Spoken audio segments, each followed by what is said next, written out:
Hi students, in today's session we are going to discuss another new technique for the synthesis of nanostructures. It's called molecular beam epitaxy. So as the name suggests, molecular beam epitaxy, the uh, nanostructure, maybe a thin film, is synthesized using molecular beams. And what kind of a structure do you get? You get an epitaxy. Epitaxy means an ordered crystalline growth of materials. So you have an ordered crystalline material is obtained here. So let's complete the definition. That is, molecular beam epitaxy is a technique for obtaining the epitaxial growth of materials. As the same name suggests, what is epitaxy? Epitaxy means ordered crystalline growth of materials on a crystalline substrate. So here you get, it is a technique for getting the epitaxial growth of materials. How?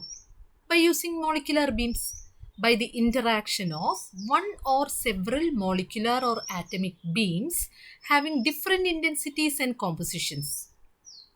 That these interactions between the molecular and atomic beams occur on the surface of a heated single crystal substrate.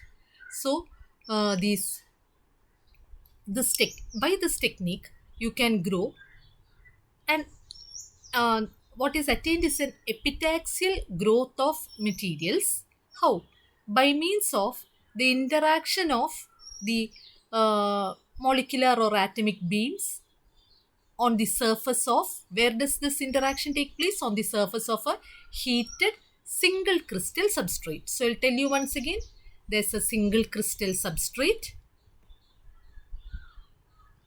where the film is to be deposited, and atomic or molecular beams from the source material will come and deposit on this surface. They will interact and you get an epitaxial growth of materials. Epitaxial means highly crystalline or highly ordered crystalline growth of materials. Now, this method is used for high purity semiconductor films. For growing high purity semiconductor films, it is a low temperature process and it is very precise, and it has a small growth rate of 0.01 micrometer per minute.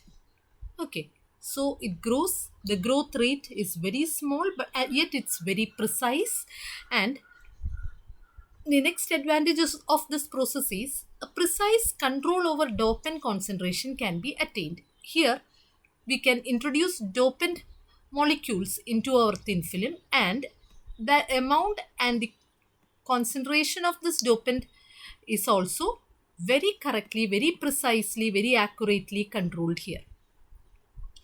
Now let us see. Molecular beam epitaxy is a technique where the source material is heated to produce evaporated beams of particles, which we called atomic or molecular beam of particles, which travel through very high vacuum to the substrate where they condense to form layers. This is another definition for molecular beam epitaxy. A schematic representation of molecular beam epitaxy apparatus is shown here.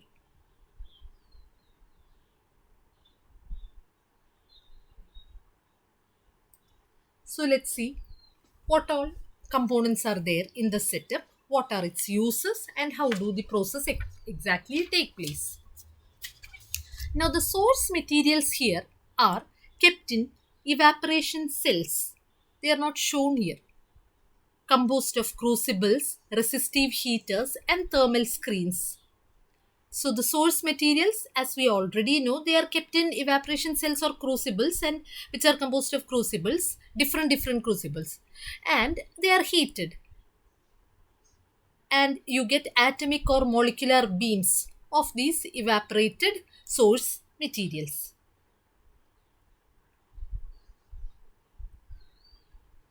Now the angular distribution of the atoms or molecules in the beam and the distance between the source and the substrate will determine the homogeneity of the film formed here. Now, to introduce dopant molecules, there are what are called effusion cells. Effusion cells. Now, what is the function of these effusion cells? They are used to introduce the dopant materials, and they are provided with shutters to control the amount of dopants which are introduced. So, we had told that there is a precise control of dopant molecules in this process. So, by using these shutters, the dopant concentration is precisely controlled. And the substrate is placed here. And in addition to the substrate, there is a substrate holder. This is the substrate holder. And in addition to the substrate and the substrate holder, there is what is called a substrate manipulator. Now, substrate manipulator is connected to the substrate holder in order to set the substrate at the required position relative to these effusion cells.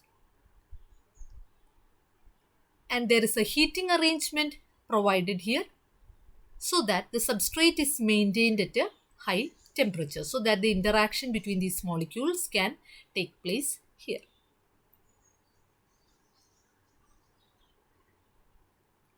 Now, this whole molecular beam epitaxy apparatus is pumped down to ultra high vacuum. That is, it is connected to a vacuum pump. This apparatus is connected to a vacuum pump, and the pressure inside this is reduced to a very low value, that is ultra high vacuum is attained here.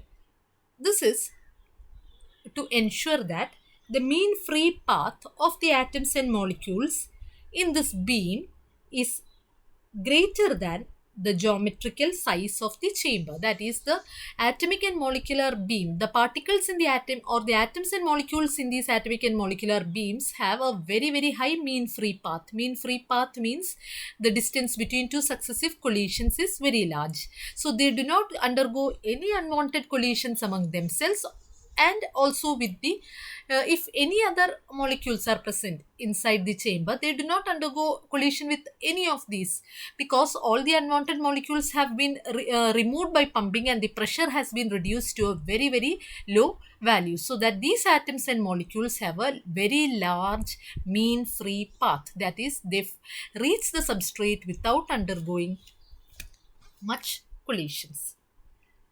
Now, the apparatus is also kept in an oil-free condition to ensure that the substrate is atomically clean before the film growth. So, no oil is allowed to be introduced into the setup, so that the surface of the substrate is perfectly clean or atomically clean before the film grows.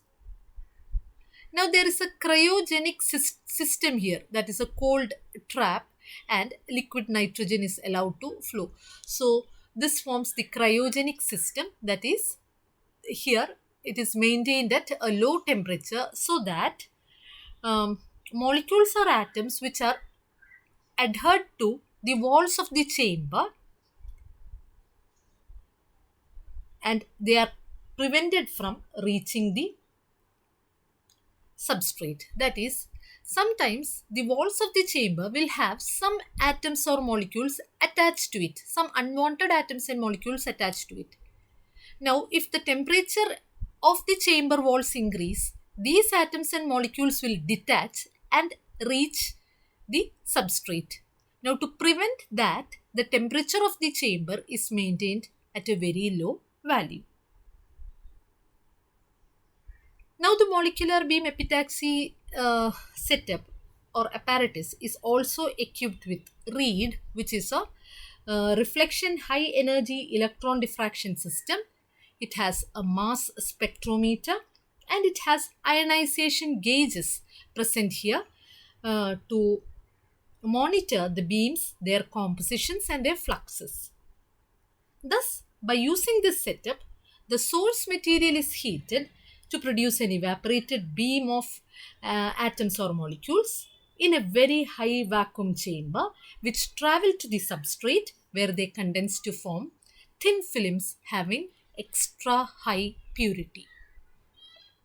So this is the setup and functioning of a molecular beam epitaxy apparatus. So we'll revise once again.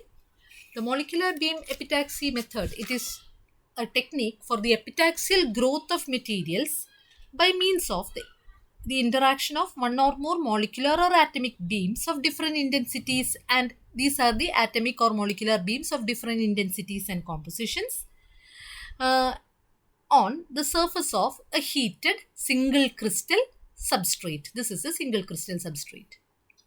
Now, it is a process by which a high purity semiconductor films can be formed. It is a low temperature process. It's very precise with a very small growth rate, and it has precise control over the dopant concentration. It consists of uh, evaporation cells, which is not marked here, which contains sets of crucibles where the source materials are placed. Now the crucibles get heated and the source materials form beams of atoms or molecules, and they move towards the substrate. Then there are fusion cells to introduce the dopant molecules, which are provided with shutters so that you can control the amount of dopants entering here. After the necessary amount of dopants have been introduced, the shutter will close. Then there is the substrate, that is our single crystal substrate on a substrate holder, and there is, in addition to that, there is a substrate manipulator to allow substrate rotation. Now there are heating arrangements provided here to heat the substrate. Then the whole apparatus is kept in ultra high vacuum so that the mean free path of the atoms or molecules is very large. Then the apparatus is kept in an oil free condition so that the surface of the substrate have no other unwanted molecules, or it's atomically clean. Then there is a cryogenic system, that is a cold temperature maintenance system, that is a cold trap with and liquid nitrogen is circulated so that atoms or molecules, unwanted atoms or molecules which are adsorbed to the surface of your chamber walls or the walls of the apparatus do not detach themselves and get mixed with these required atoms and molecules and reach the substrate. That is, contamination of every kind is avoided here. Now this apparatus is also provided with REED, that is reflection high energy electron diffraction system. It is provided with a mass spectrometer, and it is also provided with ionization gauges for monitoring the beams, their composition and their fluxes. Thus, using this setup, the source materials are heated to produce an evaporated beam of particles. In high vacuum, they travel to the substrate and they form a thin film of high purity. I hope this session is clear to all of you. If you have any doubts, please do contact. Thank you.